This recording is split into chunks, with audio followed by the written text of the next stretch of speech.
Hello बच्चों, आपको स्वागत है आपके अपने चैनल द नॉलेज हब में। आज के वीडियो में हम बात करेंगे internal resistance of the cell की और उसके साथ कॉम्बिनेशंस ऑफ रेजिस्टर्स की। अब ये जो internal resistance of the cell है ये है क्या?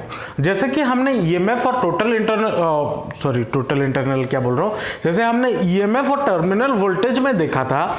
ईएमएफ में क्या होता था, इलेक्ट्रोलाइट के अंदर ही चार्जेस मूव करते थे और जो टर्मिनल वोल्टेज होता था वो ईएमएफ का जो टर्मिनल्स है कैथोड और एनोड उनके बीच में जो जब सर्किट लग जाता था, कंप्लीट हो जाता, उसके बीच में जो पोटेंशियल ड्रॉप होता था उसे हम बोलते थे टर्मिनल वोल्टेज।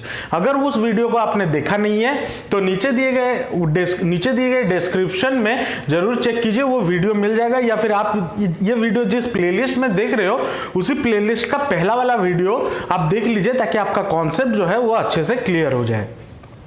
तो आज हम बात करेंगे इंटरनल रेजिस्टेंस। अब अगर इलेक्ट्रॉन्स हैं, अब क्या होता था उसमें, सेल है, यहां पे एक इलेक्ट्रोड, यहां पे इलेक्ट्रोड और इसके अंदर इलेक्ट्रोलाइट। अब चार्जेस फ्लो करते हैं इसके अंदर, charges cathode to anode flow करेंगे, या फिर चार्जेस हमारा cathode to anode inside the electrolyte flow करेंगे, और यहां पे चार्जेस फ्लो करेंगे इधर से इधर, एनोड टू कैथोड, ऊपर एक्सटर्नली बाहर से एनोड टू कैथोड फ्लो करेंगे। अब जब फ्लो कर रहा होगा तो क्या जितना चार्जेस इधर से फ्लो हो रहा होगा उतना चार्जेस इधर जाएगा? तो आंसर था नहीं, क्योंकि हमने देखा था एक पोटेंशियल ड्रॉप होता है।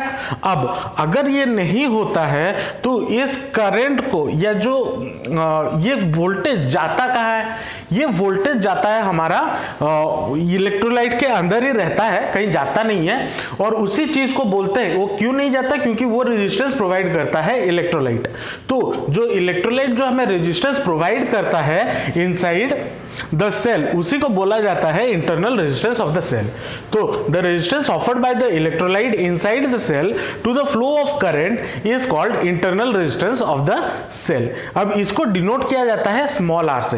तो पोटेंशियल ड्रॉप हमारा अंदर कितना होता था, V, और करंट हमें पता है I होता है, और तो small v equal to potential drop equal to I, capital I into small r, जो स्मॉल r जो है वो है internal resistance of the cell.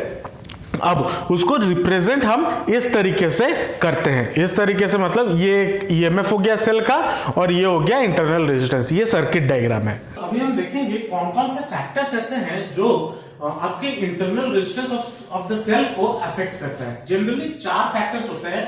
पहला तो होता है surface area of the electrode.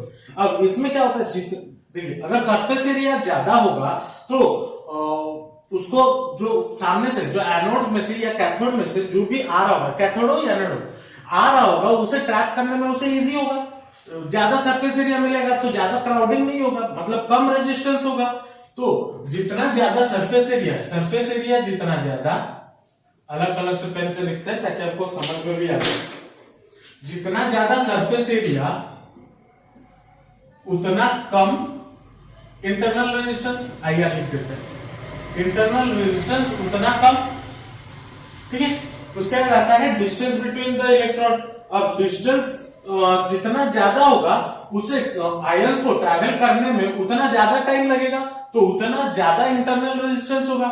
तो अगर डिस्टेंस ज्यादा तो इंटरनल रेजिस्टेंस भी ज्यादा। ये फैक्टर्स को सारे याद रख लेना, क्योंकि एग्जाम्स में कभी कभी पूछ भी लेता है क्वेश्चंस।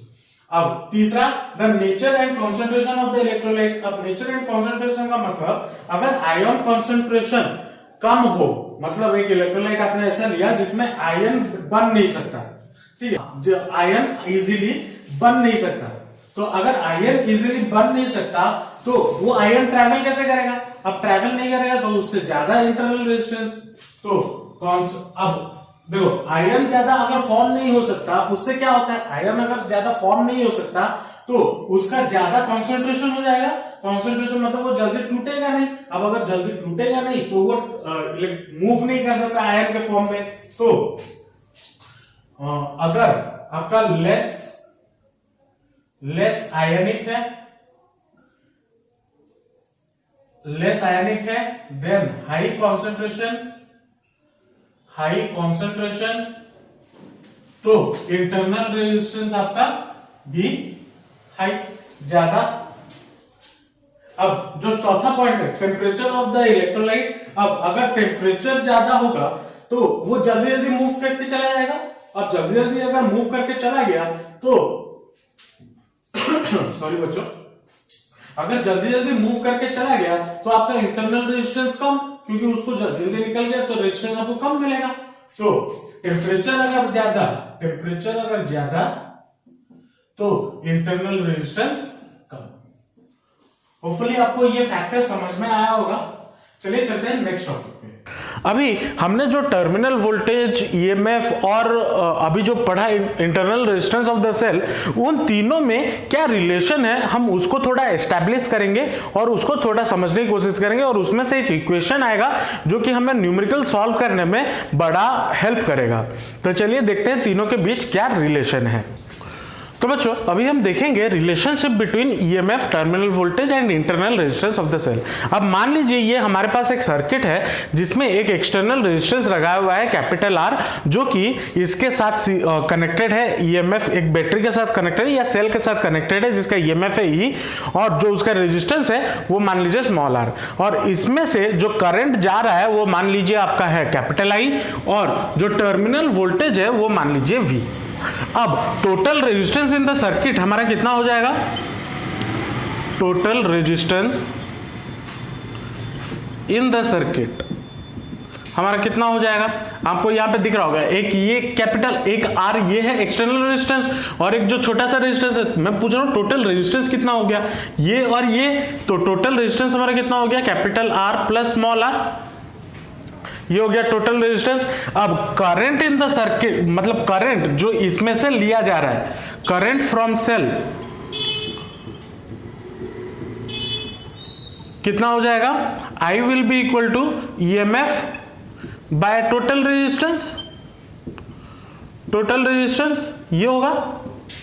अब EMF हमारा कितना है? E epsilon by total resistance हमारा कितना है? R plus R, capital R plus small R. तो ईएमएफ ऑफ द सेल हमारा कितना आ गया? EMF will be equal to EMF of cell, हमारे पास कितना फॉर्मूला आ गया? E will be equal to I into capital R plus small R, ये आ जाएगा हमारे पास एक फॉर्मूला। अब टर्मिनल वोल्टेज का फॉर्मूला हमें पता है क्या होता है, जो लास्ट क्लास हमने पढ़ा था। Terminal voltage equal to V equal to I R, ये हमारे पास एक फॉर्मूला है, ये हमने पढ़ा था।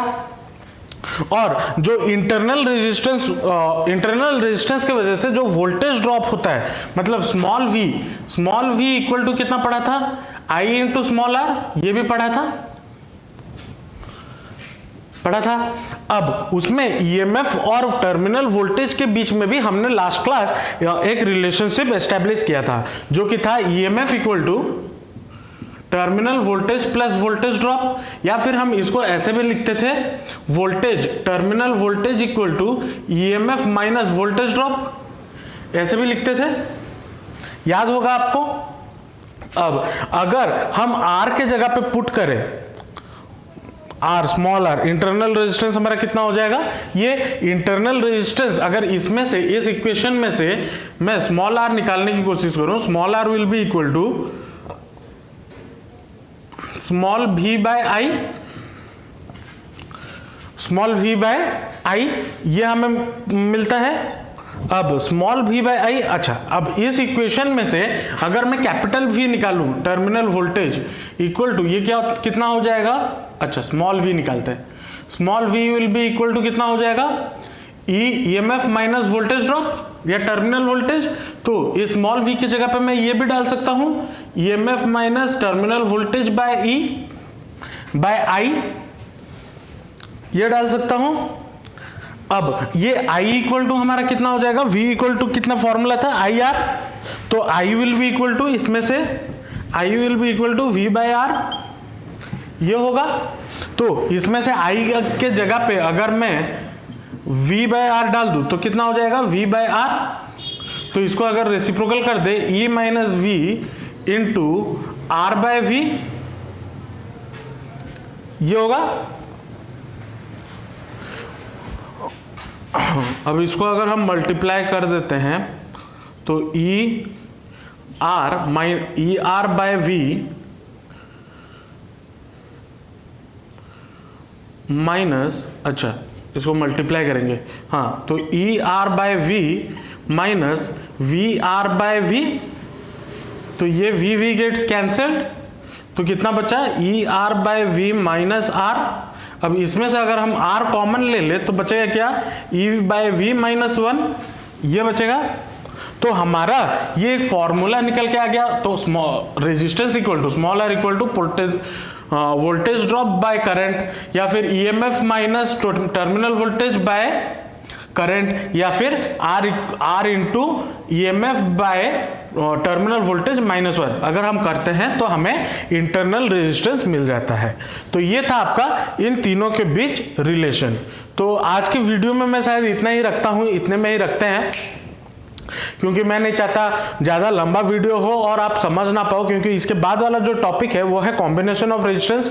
उसके लिए पूरा एक वीडियो चाहिए होगा और उसके साथ साथ हम उसी वीडियो में न्यूमेरिकल्स भी करेंगे ताकि अपना कॉन्सेप्ट साथ ही साथ क्लियर हो जाए। तो होपफुली आपको ये वीडियो अच्छा लगा होगा। छोटा सा वीडियो है, मजेदार सा वीडियो है, होपफुली आपको नॉलेज अच्छे से मिला होगा। तो जाते जाते लाइक कर दीजिए और सब्सक्राइब भी कर दीजिए ताकि मैं जब नया वीडियो डालूं आपको नोटिफिकेशन तुरंत मिले और आप अपने पढ़ाई में कभी ब्रेक ना डाल पाए। तो मिलते हैं नेक्स्ट वीडियो में, तब तक के लिए all the best, thank you.